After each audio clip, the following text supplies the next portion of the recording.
thank you for being up maybe late wherever you are in the world, or very early, depending also on where you are.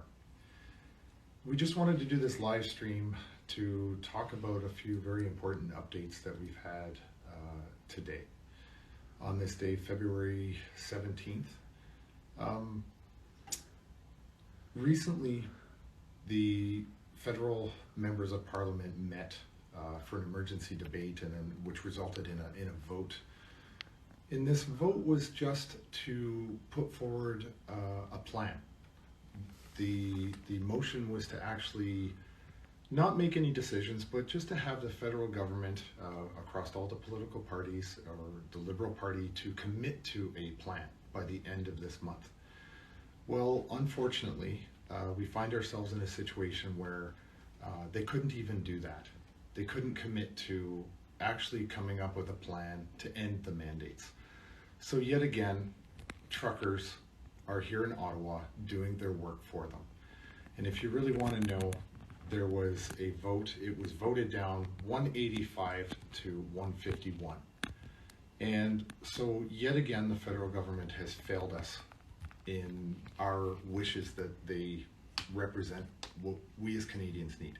They couldn't even sit and have an actual plan. So we've come up with a plan of our own.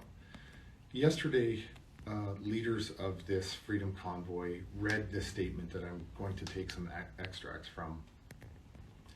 And they outlined several things that we as Canadians feel are very important. And this document wasn't written in isolation. There was a lot of consultation. Apologies, Tom. Can you speak up? Okay, sure. And so some people have seen this. I've requested that people share this document on social media. This document was today sent to all federal members of parliament, as well as to the provincial elected officials. And I want to stress something very important. We use words where the government uses rhetoric. We use actions where the government seems to put on a show in parliament. And they worry about hurt feelings and who called who something nasty or insinuated something. They use rhetoric, we use words in action. Unfortunately, we find ourselves in a case where we do have the power. We as a society have the power, but unfortunately the government has the force. They own the law enforcement. They own various legal mechanisms to come in and attack us. And so what we are going to do is exercise our power. And what I want to do is really emphasize some important key things that we're asking for in this document.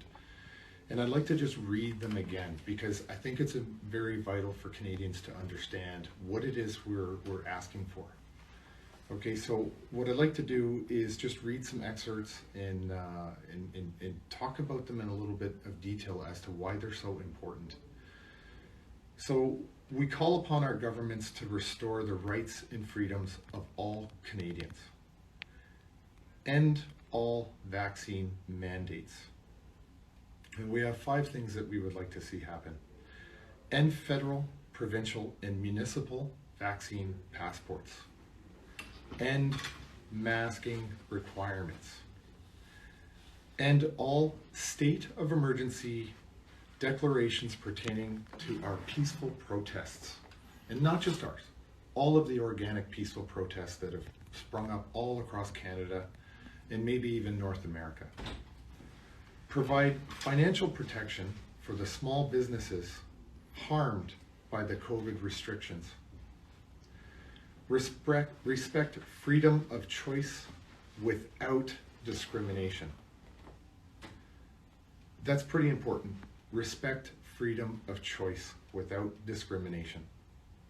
Far too often we see politicians make platitudes and great soundbite type of speeches about inclusion and acceptance in this country, except for when citizens disagree with what it is that they wish to see. I'm going to continue on because the two final points to this are what I believe in the interest of all Canadians, no matter which side of this debate you come down on.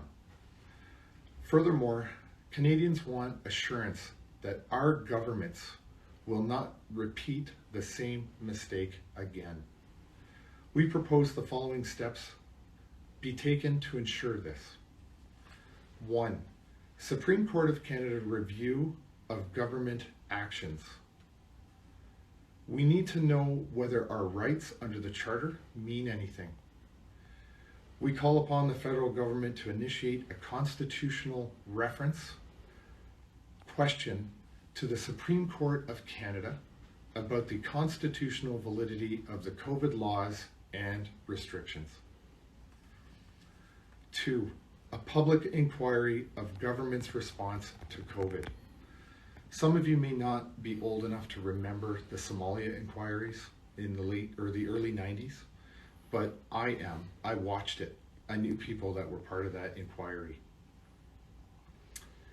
And this is what we're calling for: a public, open, transparent, televised inquiry into the actions of all governments across this country. As a matter of national importance, Canadians call upon the federal government to appoint a fully independent and impartial public inquiry on the government's handling of COVID responses. We need to know what went wrong. What caused governments to so easily trample our rights and freedoms and cause so much harm to our people and our nation? Since the federal members of parliament cannot even agree to sit down and come up with a plan, we've drafted it for you. For the inquiry to be effective, the following conditions must be considered. The inquiry members are to be selected by an all-party parliamentary process. It must contain a thorough examination of the science, internal communications, policy responses, and the consequences. It must be commenced by March 20th, 2020. And finally, it must be made public in the interest of transparency. We do not believe that this is an extraordinary demand. We believe that this is the very basic thing or response or plan or action that we as Canadians should be demanding from our government. This convoy did not lock down businesses, put masks on children, stop people from going to hospitals. This convoy didn't create violence in the streets here. We had bouncy castles.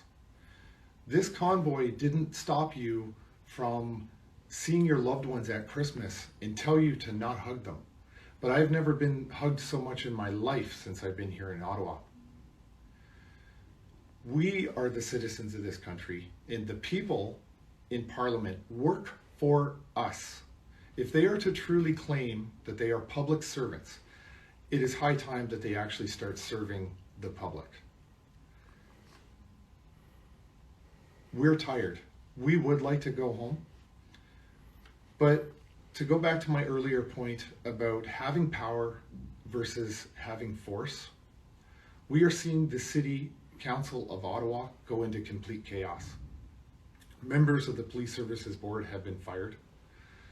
The new acting chief of Ottawa has declined to come to this city. Morale amongst all police forces across Canada is at an all-time low. Same with the Canadian Armed Forces. Nobody who is in a position to use force wants to come here to Ottawa and use things like sound cannons and tear gas on us. But make no mistake, Ottawa right now is a restricted zone. Nobody can come in or out of this city right now. The local law enforcement with the RCMP have erected large fences all around Parliament Hill on the front lawn with the intention, we believe, tomorrow to start making arrests. And that's where we will be held in protest, right on the front steps of Parliament. So, Mr. Trudeau, if you are looking for your Tiananmen Square moment here in your nation's capital, the world is going to see that tomorrow, or whenever it is you decide to send in your brown shirt Gestapo to come in and arrest ordinary Canadians that are just here fighting to assert the freedoms that you don't actually have the power to take away if we're going to call ourselves a democracy. So for those of you trying to get into the city of Ottawa tomorrow, please, we welcome you. It will be difficult, but make the effort if you can.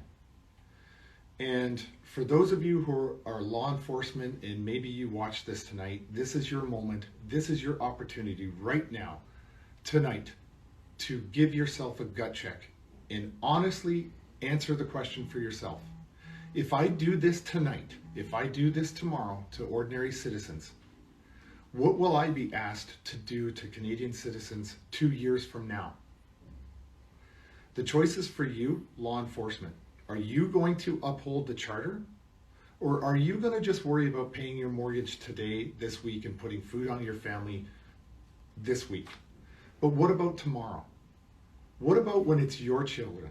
What about when it's your grandchildren? What about when it's your family? Right now, you don't have skin in the game, so you think. But if you believe that, you're wrong. You have skin in the game. It's your children's future. And if you don't understand that, please don't ever apply to become a detective if you can't understand the big picture. So in closing, I would just like to say this. Every day we've been here, the only easy day has been yesterday, and it gets more uncomfortable day after day.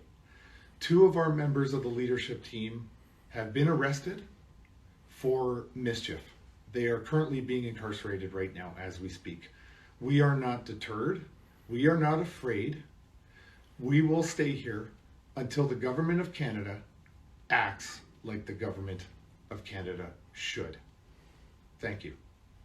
Thank you. And can you just introduce who you are? People are asking here. Yeah, my name is Tom Marazzo. I'm a retired military officer.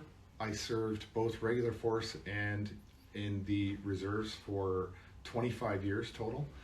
I retired a few years ago, and then I became a software teacher at Georgian College in Barrie, where I was fired for having the belief that I could publicly ask questions about the COVID-19 mandates that were imposed on us as employees in September. And I chose to publicly, and I don't mean to the general public, but internal to the college, question the legality of these mandates, and within a few days I was fired from my position with cause.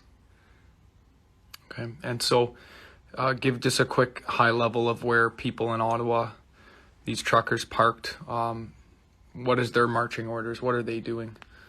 I'm not in a position to answer that question, simply because we are aware of the law enforcement plan for us tonight. And every trucker, I sat in a room yesterday, and I am, to be clear, I am only one small person in a very large organized wheel. I am one of the volunteers. That's all. I'm not important. I'm not more important than any of the other leadership. The most important people here right now are the truckers, the ones sitting in their trucks right now. And we have chosen to give all of the risks that we believe that they may face. And we have left it to them to make choices for themselves. And this is the problem. There can be no government that constantly thinks that they know better than individual humans in this country, knows their rights, and takes away their decision to decide for themselves. So we have chosen to allow the truck drivers the opportunity to stay in their trucks for the night or to go to another location. That is their choice. They will make it themselves. They won't be told what to do. And what is the most meaningful thing people on this live can do right now? I believe the most meaningful thing you can do is express your feelings to your elected members of federal and provincial parliament.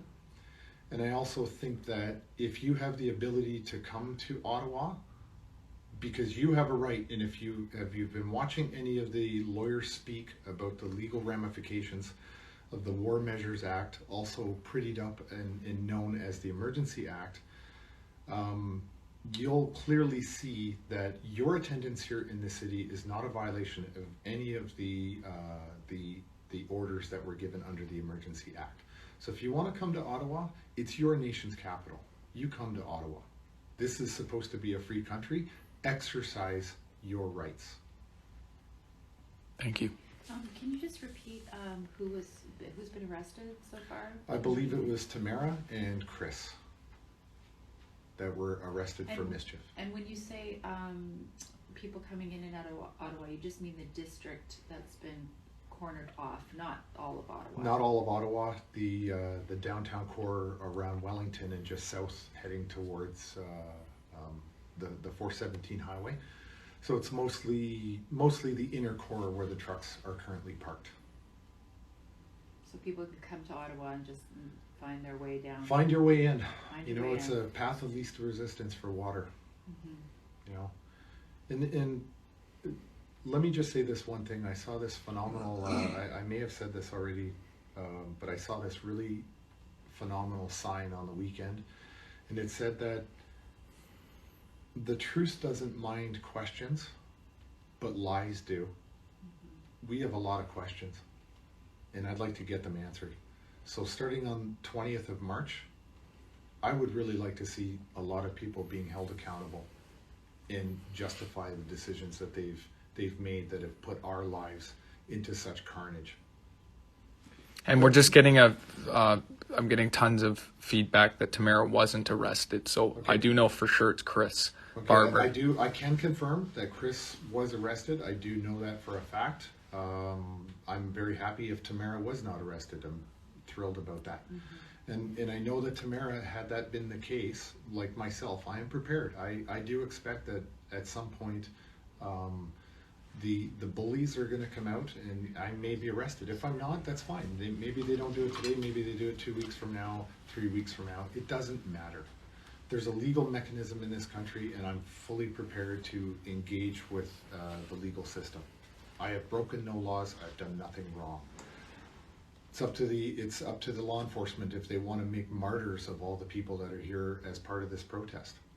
That's up to them. They make that call. We understand there's going to be a vote in the Senate as well, so yes. Would you encourage others to reach out to their senators? Absolutely. Reach out to your senators. Reach out to your members of parliament.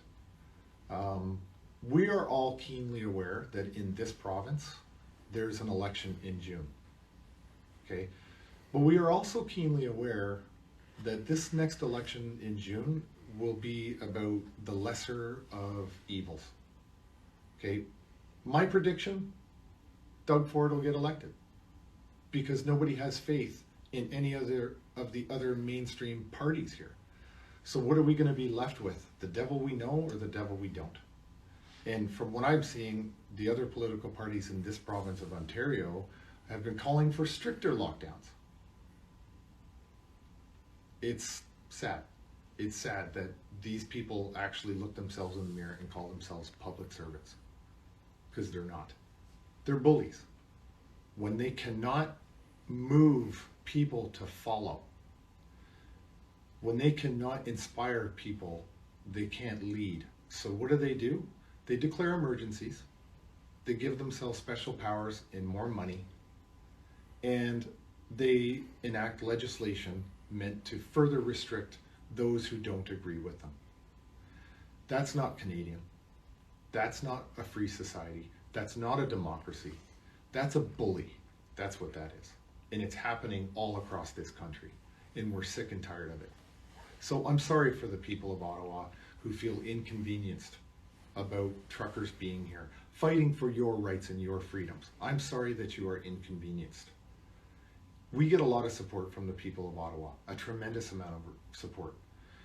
But I'm starting to believe that there is this fictitious Ottawa citizen out there that's upset with this convoy.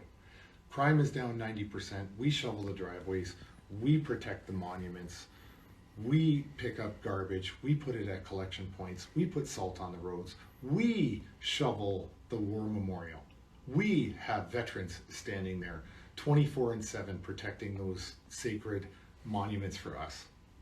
Not the city, not the elected officials. We are doing that. Okay? Our beef is with the federal government, but we're doing everything we can to respect the people of Ottawa. But I do apologize if you have moved to your nation's capital, the center of protest.